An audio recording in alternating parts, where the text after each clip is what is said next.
참가한 브레인 애널리스트 선녀입니다. 우선 주제 수용 동기입니다. 저는 아침에 그리 일찍 일어나지 못하는 편인데 지각을 하지 않기 위해서 아침밥을 거르곤 합니다. 그럴 때마다 엄마께서는 아침밥을 먹어야지 공부를 잘할 수 있다며 아침밥을 권하시곤 합니다. 하지만 저는 아침밥과 공부를 잘하는 것은 별개의 문제라고 생각하였습니다. 누구의 말이 맞는지 궁금하였기 때문에 저는 실험을 설계하였고 실험 결과를 분석하고 정리하기 위해서 통계를 활용하였습니다. 조사의 방법이 순서입니다. 우선 실험을 설계하고 준비한 후 1차 실험과 2차 실험을 바탕으로 평가 실험을 실시합니다. 그리고 마지막으로 통계 분석을 활용하여 실험 결과를 정리합니다. 1차 실험은 두 집단의 평균을 비교하는 실험으로 아침 식사를 한 집단과 하지 않은 집단의 두뇌 활동의 결과 점수 평균을 비교하기 위해서 차이가 있는지를 확인하는 목적이 있었습니다. 실험 절차는 보시는 것 같이 4단계로 분류됩니다. 서로 다른 두 집단에 대해서 평균 비교 분석 방법인 독립표본 테스트를 활용하여 통계 분석을 실시하였습니다.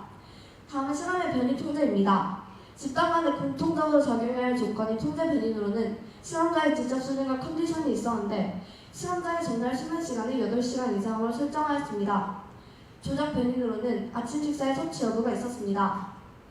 참고로 실험자의 수면 시간을 8시간으로 정한 이유는 한국 사람들의 평균 수면 시간을 고려한 것이었는데 이는 국가통계포털인 쿠시스에서 나온 결과였습니다.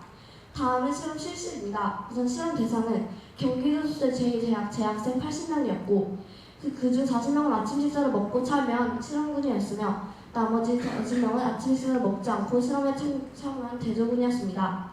다음은 실험 내용입니다. 국어 과목 15문제, 수학 과목 15문제, 총 2과목에 대해서 평가를 진행하였습니다.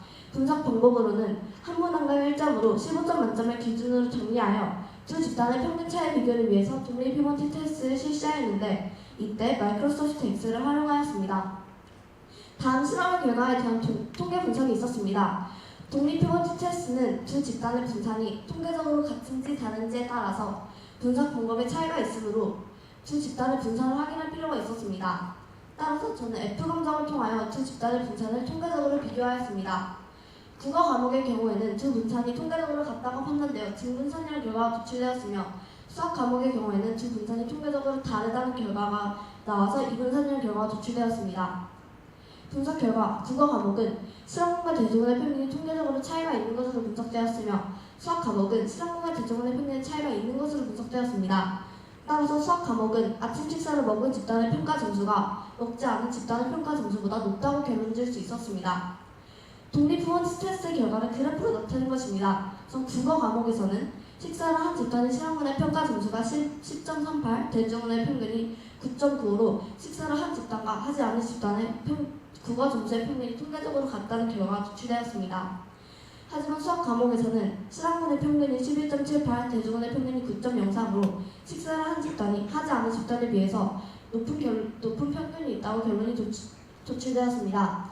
다음은 2차 실험으로 동일 집단의 평균을 비교하는 실험이 있었습니다. 아침 식사를 먹었을 때와 먹지 않았을 때로 구분하여 동일 집단을 대상으로 두 번의 평가를 시행하여 두뇌 활동 평가 점수의 평균을 비교하여 차이가 있는지를 확인하는 목적이 있었습니다. 실험 절차는 다음과 같이 4단계로 분류됩니다. 동일 집단에 대한 평균 비교 분석 방법의 대응 표본 테스트를 활용하여 이 통계 분석을 실시하였습니다. 다음 실험의 변이 통제입니다. 통제 변인으로는 동일 집단, 실험자의 컨디션 그리고 평가자의 출제 기준이 있었는데 두 번의 실험을 모두 동일한 집단으로 구성한다는 특징이 있었기 때문에 평가 문항의 난이도를 같은 수준으로 유지하였습니다. 조작 변이는 1차 실험과 마찬가지로 아침 식사의 섭취 여부였습니다. 다음은 2차 실험을 실시한 결과 내용입니다. 우선 실험 대상은 경기도 용인소재 S중학교의 1학년 재학생 12명이었으며 실험 내용은 수학평가지를 10문제씩 세트 준비하여 아침을 먹고 온 날과 먹지 않고 온 날로 구분하여 두 번의 평가를 실시하였습니다. 평가 방법입니다. 한 문항당 1점으로 10점 만점을 기준으로 정리하여 두 집단의 평균 차이 비교를 위해서 대응 표본 T테스트를 실시하였습니다. 이때도 마찬가지로 마이크로소프트 엑셀을 활용하였습니다.